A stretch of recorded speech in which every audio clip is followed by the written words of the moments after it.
जय श्री कृष्णा। राधे राधे दोस्तों। दोस्तों, भगवान श्री कृष्ण का नाम लेते ही हमारी आंखों के सामने उनकी सुंदर और मनमोहक छवि आ जाती है। श्री कृष्ण जी की सभी छवियों में उनके माथे पर मोर मुकुट लगा होता है।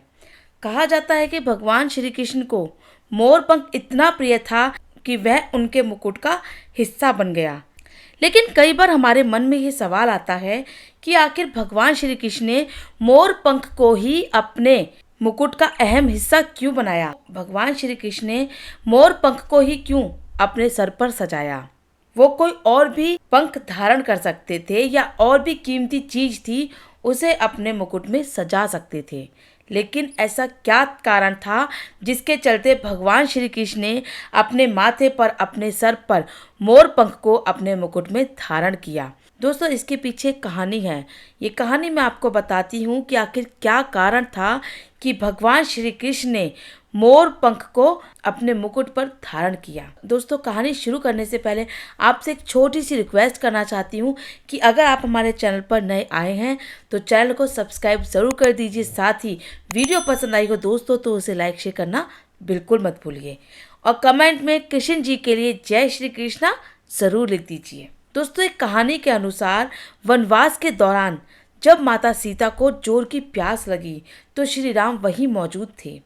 उन्होंने चारों ओर देखा लेकिन उन्हें दूर दूर तक पानी नजर नहीं आया।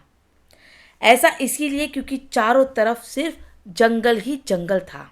इसके बाद उन्होंने प्रकृति से प्रार्थना की कि हे देव, आसपास जहाँ भी पानी हो वहाँ जाने का मार्ग बताएं। जिसके बाद वहाँ एक मयूर आया। मयूर, जिसे हम मोर कहते हैं, उसने श्री राम को जल प्राप्ति का मार्ग बतलाया। उसने कहा कि जलाशय तो नज़दीक ही है लेकिन मार्ग में भूल होने की संभावना है, क्योंकि जंगल का रास्ता था तो टेढ़ा मेढ़ा था, आप जंगल का रास्ता भटक सकते हैं। तब भगवान श्री राम ने मोर से पूछा, आप ऐसा क्यों कह रहे हैं? तब मोर ने उत्तर दिया कि वह उड़ता हुआ जाएगा और उसी क्रम में वह अपने पंखों को बिखेरता हुआ जाएगा, जिसके सहारे भगवान श्री राम उस जलाशय तक पहुंच जाएंगे। जबकि ऐसा माना जाता है कि मोर का पंख किसी विशेष समय में ही गिरते हैं। कहा जाता है कि मोर अगर अपनी इच्छा के अनुसार अपने पंख गिराता है तो उसकी मृत्यु हो जाती है, जो कि सच है। भगवान श्री राम को मार्ग दिखाने वाले मोर के साथ ऐसा ही हुआ। मोर जब अंतिम अवस्था में था तो उसने मन ही मन सोचा कि जो इस संसार की प्यास बुझाते हैं, ऐसे प्रभु की प्यास बुझाने का मुझे सौभाग्य प्राप्त हुआ है, तो उसका जीवन धन्य हो गया और उसकी इच्छा बाकी नहीं रही।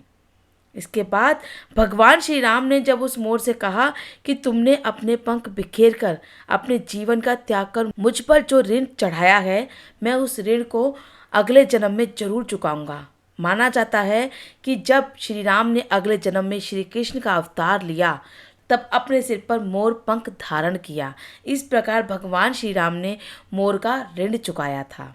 और जब भगवान श्री राम श्री कृष्ण जी का अवतार लेकर धरती पर पैदा हुए तो बाल अवस्था से लेकर जब तक वो जीवित रहे, श्री कृष्ण ने अपने सर पर मोर पंख को धारण किए रखा था और मोर का ऋण चुकाया था। दोस्तों, कैसी लगी आपको ये कहानी हमें बताइएगा ज़रूर और कमेंट करके हमें बताइएगा ज़रूर। क्या आप इस बारे में पहले से जानते थे? अगर नहीं जानते थे तो हमें बताइएगा ज़रूर। धन्यवाद।